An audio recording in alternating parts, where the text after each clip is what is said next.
You were not born to be a mirror, but that's what you've become, polishing your surface daily, hoping others reflect back approval. Their glances shape your posture. Their silence becomes your shame. You dress for their eyes. You speak for their ears. And still, something feels wrong. You are present, but not whole, because each opinion you absorb, each judgment you obey, chips away at the person you were meant to be.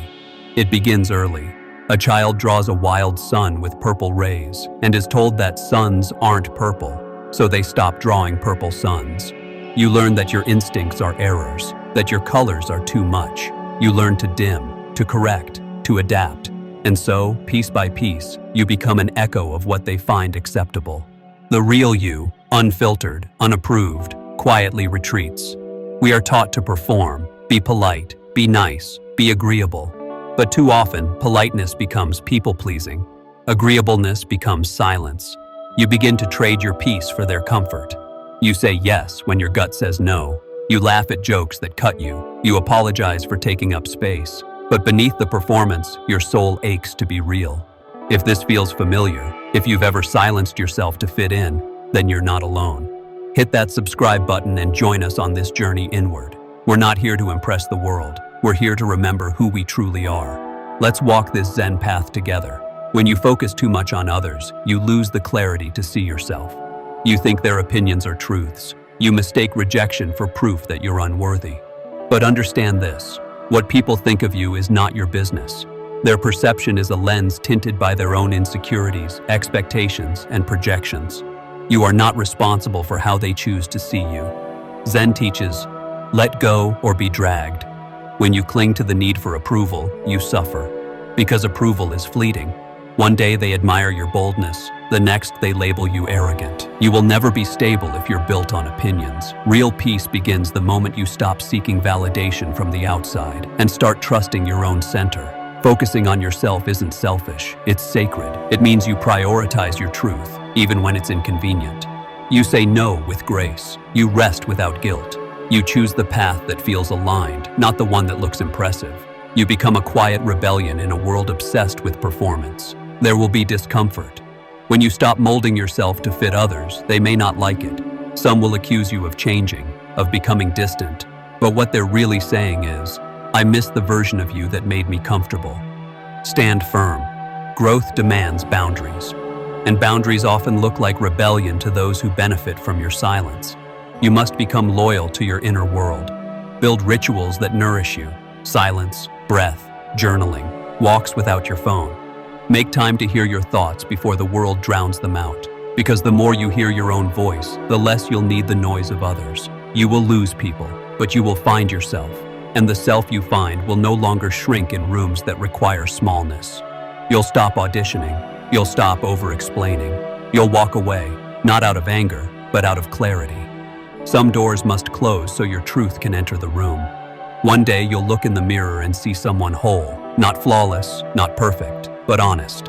You'll smile, not because others like you, but because you finally like yourself. And in that moment you'll realize peace isn't earned through performance, it's revealed through presence. Would you like the YouTube description for this video now, based on the format and SEO style you've used for the others? You don't owe the world a version of you that's always polished. Sometimes the most honest thing you can do is simply be. No explaining, no defending, no editing, just existing, messy, real, unfiltered. Zen isn't about fixing yourself to please others. It's about witnessing yourself without judgment. And in that space of gentle witnessing, transformation happens on its own. Focusing on yourself doesn't mean isolation. It means clarity. When you know who you are, you choose relationships rooted in truth, not performance. You no longer tolerate environments that require your betrayal. You begin to attract people who honor your boundaries, who love you for your presence, not your performance. You learn to sit with discomfort, the tightness in your chest when you say no, the fear of being misunderstood. But you sit anyway, because you now understand that healing doesn't always feel good.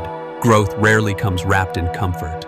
But each moment you honor yourself, you plant a seed of inner trust, and those seeds grow into freedom. Silence becomes your ally, not the silence of avoidance, but the silence of grounded presence. You no longer rush to explain your worth. You let your being speak, and in that stillness, people begin to see you, Not the mask, not the performer, but you. And those who stay? They're the ones who matter. There is a kind of peace that cannot be shaken, because it doesn't depend on applause. It lives beneath opinions. It breathes in stillness. This is the peace you cultivate when you focus on yourself, not out of ego, but out of reverence for your own sacred life. Let the world say what it will. You are not here to be understood by everyone. Some will mislabel your silence. Some will call your confidence arrogance. That's okay. You're no longer living for their comfort. You're living for your truth, and that truth is enough. Even now, you may feel the pull to explain yourself, to prove you're still kind, still good, still worthy. But pause. Let that urge pass. You don't need to be proven. You need to be present. You're allowed to walk away without slamming the door. You're allowed to speak your truth softly and still mean it. This path won't be easy. Some days you'll feel lonely. Some days you'll doubt yourself. But keep walking. Every step toward your truth is a step away from suffering. And slowly, your inner world will begin to reflect the peace you once begged the world to give you. Remember, your life is not a debate. You're not a thesis to be defended.